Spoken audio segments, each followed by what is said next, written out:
Hello, scholars. Today we're going to talk about sentence types and the death of an elephant. So let's go.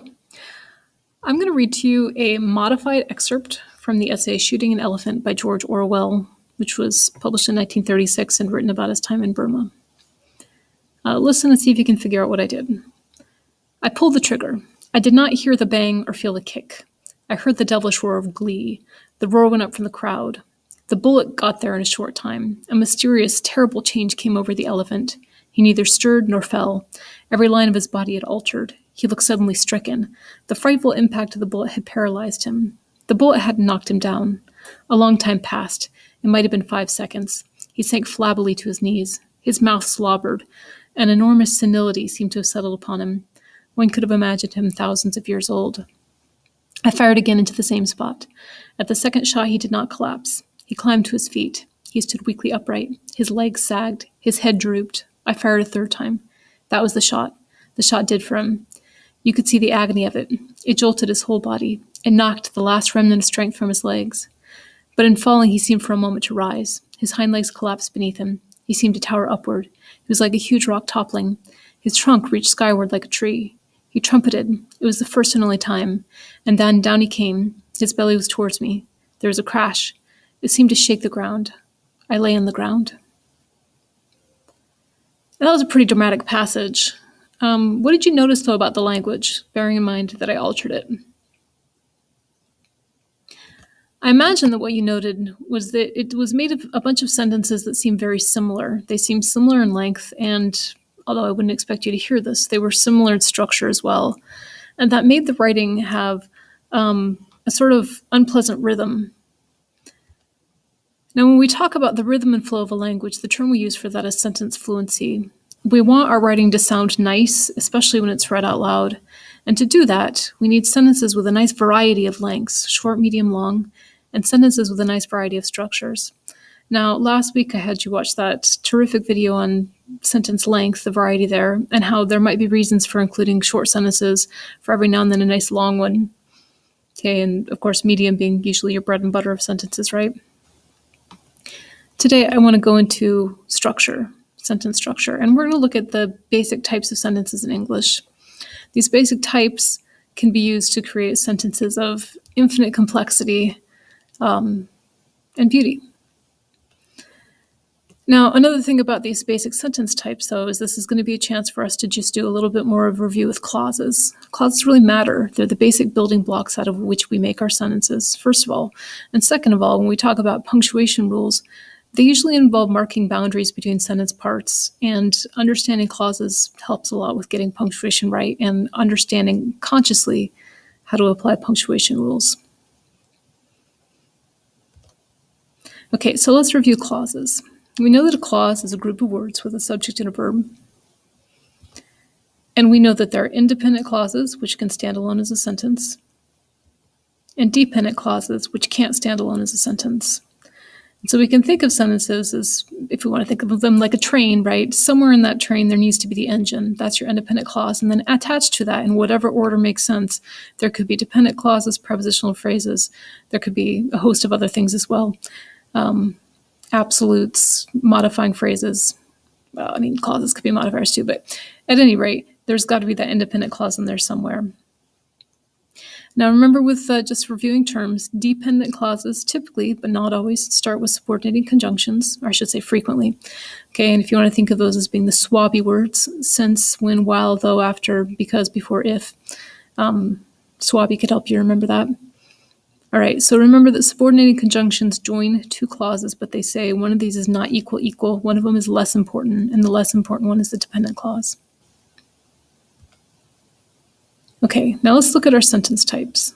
Basic type of sentence is called a simple sentence, and it is made of one independent clause. Now, when you looked at that passage from George Orwell, Shooting an Elephant, what I did to it was I took every sentence that he had and I turned it into a one independent clause sentence. Now, that's why the writing felt so choppy and unpleasant. Again, every single sentence had a very similar structure and a pretty similar length. Didn't sound good, right? I don't mean to sound dismissive of simple sentences, though. They work. there's a purpose for them, and here's one that was written exactly this way in the original. So just reviewing parts of a sentence, we know to have a sentence we need a verb, we need a subject. So we've got that here. We've got a verb, something that someone's doing, and then we've got a subject. Remember, subject says who or what is doing the verb. And then we got a little pronoun modifying that. Okay, there's a simple sentence, and a sentence like this, it's kind of like you've got the engine and the train with nothing else attached. Now, we could have a simple sentence that had that single independent clause that still had some other stuff with it. For example, here, okay, let's find the verb. I fired again into the same spot. In that case of the sentence I just showed you, again, we've got that independent clause, but we've tacked on a little prepositional phrase there. Now, what happens if we take two independent clauses and stick them together here? We've got, he neither stirred nor fell, but every line of his body had altered. If I find the verbs, I've got quite a few here. And if you're not sure, try changing the sense of the sentence. He neither stirs nor falls, but every line of his body alters. So we heard stirred changed to stirs. That's something you do, right? Okay, fell changed to falls. Still something you do. So we've got a compound verb here, but this is still just one clause, right? Because we've got one subject here that's simply doing two verbs.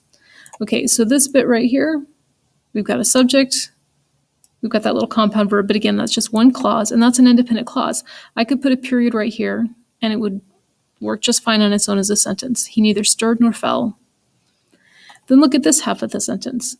But every line of his body had altered. Okay, so we played with the tense. Every line of his body will alter. Every line of his body has altered. Every line of his body alters. Now, you notice when you play with the tense is that this main verb stays in there. That's the main verb that shows some content there, right? And altering is something you do. And then you've got had, which is a helping verb. Remember, helping verbs can help show the tense, and in this case, it's help making that past perfect tense. Okay, so I'm just going to label this as a little helping verb. Okay, and then you say, what it altered? Well, every line, right? So that's our subject here. Now, the of his body, by the way, is a little prepositional phrase. It's just tucked in there. Tells us a little bit more about the line there. And when we talk about subject-verb agreement, if you've got a little prepositional phrase that gets in between your subject and verb, again, that's just something to be aware of to make sure that this and this are matching up. Regardless, what we've got here is another independent clause. We've got another subject for a pair. And we've got these two things here that are connected by the but. You remember what that but is, right? For, and, nor, but, or, yet, so the fanboys. Those are those coordinating conjunctions that say these two things here are grammatically equal.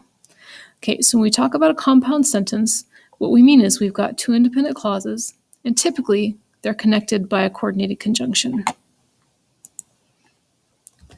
And just as a refresher again, for, and, nor, but, or, yet, so, okay, they say these two bits of the sentence are equal.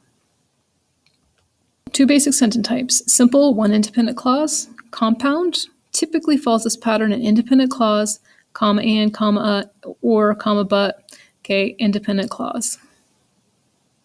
Now, if you want to visualize a compound sentence pattern using the train analogy, it's like you've got two engines that are connected again by one of those fanboys, by one of those coordinated conjunctions. And I want to point out here that it is very, very typical to use a comma before that coordinated conjunction if you've got two full independent clauses, basically two sentences on either side of it. That comma there just gives your reader a tiny little pause before they head into the second half of that sentence. Now, I remember being in elementary school and being as homework having to write sentences: sentence, comma, and sentence, sentence, comma, and sentence, sentence, comma, but sentence. And I always feel like I should give my students the opportunity to do that as well, and yet somehow I never managed to make it happen. Now, I want to point out here, though, that just because you have an and or a but or an or, that doesn't always mean you need a comma. If you say, I like dogs and cats, it would be pretty pointless to say, I like dogs and cats, and try and put that pause in there. Okay, on the other hand, in a case like this, it's really nice to give your reader that little pause because you're dealing with what are essentially two full sentences put together here. Okay, now let's take a look at this sentence. I've got when I pulled the trigger, I did not hear the bang or feel the kick. So first thing, find your verbs. And if you're not sure, try changing the sentence. When I pull the trigger, I do not hear the bang or feel the kick. When I will pull the trigger, I will not hear the bang or feel the kick. These are pretty clearly pulled changes, right? And that's pretty clearly something you do. So you can say, who or what is pulling the trigger? Well, I am. That's my subject. And we've got a little clause right here. When I pulled the trigger. Now take a look over here. I did not hear the bang or feel the kick. We've got did, and at some point you just recognize that that's a helping verb. But again, if you play with the tense, it'll change. I do not hear the bang or feel the kick. Seems like we always need a little do if we have a not, right? Or an is. We need some kind of helping verb here. Okay, so at any rate, this is helping verb. And then you say, well, what's the main verb? Well, you didn't hear, you didn't feel.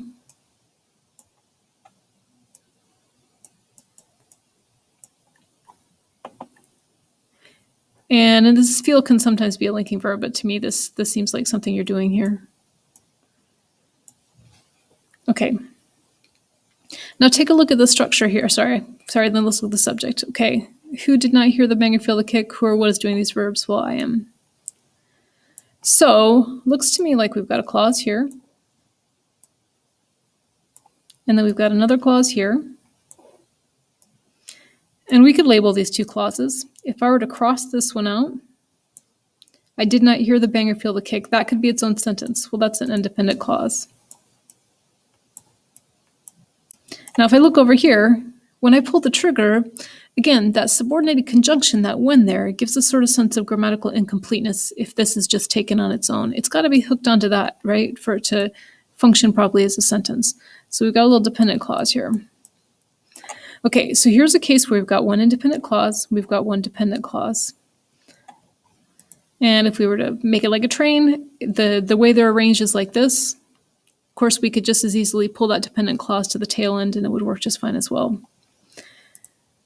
Okay, so what we have is called a complex sentence, and it's going to have an independent clause and a dependent clause. It could have actually multiple dependent clauses, but at least, well, one independent clause and then as many dependent clauses you want to tack on there.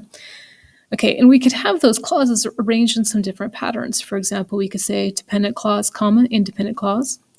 We could say independent clause, typically no comma, dependent clause. And then we could also even tuck a dependent clause right inside the middle of an independent clause. All those would be complex sentences. Now, George Orwell did not put a comma here after that first dependent clause, but he very well could have, and it's pretty typical to do that. And you can hear the pause, right? When I pulled the trigger, I did not hear the bang or feel the kick. I think a lot of times that little pause comes very naturally if you have an introductory dependent clause or an introductory expression. Now, if we were to flip this and flip the order here, that pause would go away. I did not hear the bang or feel the kick when I pulled the trigger. There's not really a pause there between kick and win. So typically when you tack that dependent clause onto the tail end of an independent clause, you don't need a comma. And if you're listening for the punctuation, that should feel right.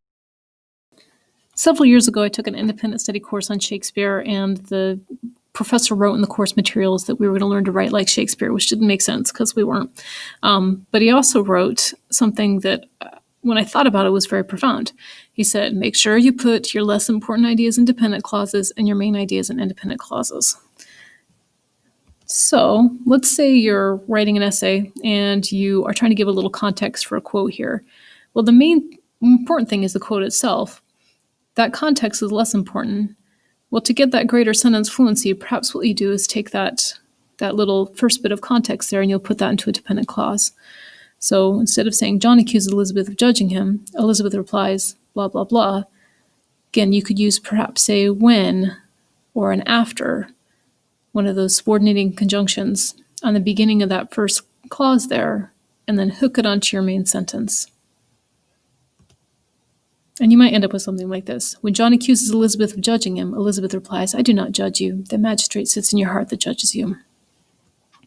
So less important ideas in dependent clauses or subordinate clauses, more important ideas in your main clauses, your independent clauses.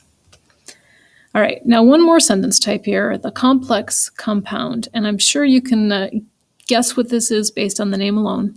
For a complex compound sentence, you're going to have at least 2 independent clauses and at least 1 dependent clause. Now let's take a look at a sentence from Shooting an Elephant. Okay, and this one is fun. Actually, I'm going to move it through kind of quickly. Okay, when I pulled the trigger, I did not hear the bang or feel the kick. One never does when a shot goes home, but I heard the devilish roar of glee that went up from the crowd. So I'm going to take this in sections. When I pulled the trigger, pulled is a verb, I is the subject. That's a little dependent clause, and you can see it's got that subordinate conjunction right there, the when, that says it's dependent.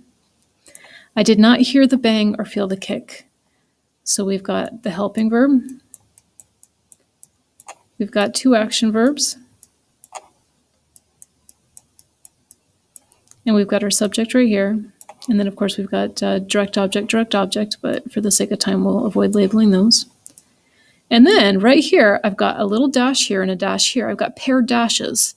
Paired dashes, just like pair commas, just like parentheses, anything that works in pairs, work like little scissor snips. And this is the first time you hear me say that this year. You're going to hear it at least 5,000 times. Okay, which means whatever is enclosed in these, I ought to be able to snip out of my sentence, and my sentence ought to be fine without it. And in this case, I can do that. But let's pay attention to this little bit here inside the paired dashes. One never does when a shot goes home. Okay, well, looking at my verbs, one never did when a shot went home, right? I've got a verb here. I've got a verb here. Say, who never does? Well, one never does. Okay, what never goes home? A shot never goes home. So I've actually got a little independent clause here and a little dependent clause here. So I've got like a little complex sentence here tucked inside my bigger sentence. Okay, but I heard the devilish roar of glee that went up from the crowd. Okay, so thinking about verbs, I hear the devilish roar of glee that goes up from the crowd. It sounds like I've got 2 words that change. That means 2 verbs. So there's an action verb. And then I've got another action verb up here. I've got a lot of action verbs, don't I? Okay, so I heard the devilish roar of glee. That's an independent clause. That could be its own sentence, okay, that went up from the crowd. So this is one of those relative pronouns that's standing in for the what came before it. We're just labeled as a subject now. So we've got another little dependent clause here. And take a look at what I've got right here. I've got that coordinating conjunction, that but that's joining these together. So looking through here, I've got a dependent clause, an independent clause, an independent clause, a dependent clause. All that's joined with this coordinated conjunction to an independent clause and a dependent clause. And if your head is spinning, hey, that's why it's a compound complex sentence, right? There's a lot going on there. And if I were to visualize this like a train, I couldn't even fit it all in one line, but there you go. There's a little train there. If we take our 4 basic sentence types and we give each one a color, then you can see how these different types play out in the actual version of Shooting an Elephant. When I pulled the trigger, I did not hear the bang or feel the kick. One never does when a shot goes home, but I heard the devilish roar of glee that went up from the crowd. In that instant, in too short a time, one would have thought, even for the bullet to get there, a mysterious, terrible change had come over the elephant. He neither stirred nor fell, but every line of his body had altered. He looked suddenly stricken, shrunken, immensely old, as though the frightening impact of the bullet had paralyzed him without knocking him down. At last, after what seemed a long time, it might have been 5 seconds, I dare say, he sagged flabbily to his knees. His mouth slobbered. An enormous senility seemed to have settled upon him. One could have imagined him thousands of years old. I fired again into the same spot. At the second shot, he did not collapse, but climbed with desperate slowness to his feet and stood weakly upright, with legs sagging and head drooping. I fired a 3rd time. That was the shot that did for him. You could see the agony of it jolt his whole body and knock the last remnant of strength from his legs. But in falling, he seemed for a moment to rise, for as his hind legs collapsed beneath him, he seemed to tower upward like a huge rock, toppling, his trunk reaching skyward like a tree. He trumpeted for the first and only time, and then down he came, his belly towards me, with a crash that seemed to shake the ground, even where I lay. Now you could hear the difference, right? Between the first version that was nothing but short sentences, all with nearly the same structure, versus that which had a nice variety of sentences and a nice variety of lengths there. Some short for sort of a little punctuation in there, okay, some a little bit longer. Now, as I did the exercise of color coding those, there were several sentences I had to pause on and really think through what was going on there.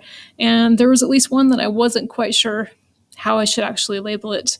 What do you do when you've got like an embedded independent clause on the middle of another independent clause? And I assumed it was compound, but okay. But doing the exercise, it helped drive home a point for me that I already know, which is this. We can talk intellectually about the different types of sentences, but the fact is, this kind of discussion is not in and of itself going to produce better writing.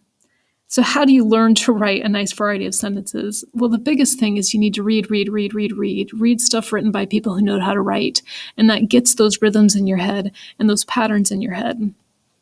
The other thing, of course, is to listen. When you write, pause, reread. I like to reread out loud and listen to how your sentences are sounding. And when they're not sounding right, that's when you start to tinker. And maybe that's where you try and consciously apply some of these principles. I know I do that when I'm writing. My tendency is to do a lot of long sentences, and so sometimes I deliberately try to shorten them, again, for a little better variety. And sometimes when I'm writing instructions and I'm trying to keep things super clear, I tend to go towards too many short little sentences, and then it sounds choppy and a little third gradish. So in those cases, I do a little combining. Maybe I'll put in an and, or maybe I'll take one and I'll put it into a dependent clause. Of course, you can also look at really great writers, really nice bits of prose, like the bit that we just read, and try and mimic what they do. Now let's do a few exercises just to hammer in some of these points. So here are the open lines of 1984, also by George Orwell, and I modified them. So what might you do to combine these? Let's say you decide to add a coordinating conjunction. Please be absolutely sure that you put that little comma in to give your readers that pause before you move into the second half of the sentence. And here's the original. It was a bright, cold day in April, and the clocks were striking 13. All right, what might you do with this? The hate had proceeded for 30 seconds. Uncontrollable exclamations of rage were breaking out from half the people in the room. What if we took that first independent clause and turned it into a dependent clause by adding a subordinating conjunction, maybe before? Here's the original. Before the hate had proceeded for 30 seconds, uncontrollable exclamations of rage were breaking out from half the people in the room. And finally, all of these little bits here were originally one sentence. Down in the street, little eddies of wind were swirling dust and torn paper into spirals. The sun was shining. The sky was a harsh blue. There seemed to be no color in anything except the posters. The posters were plastered everywhere. Can you put those together into one grammatically complete sentence? Here's the original. Down in the street, little eddies of wind were whirling dust and torn paper into spirals, and though the sun was shining in the sky a harsh blue, there seemed to be no color in anything except the posters that were plastered everywhere.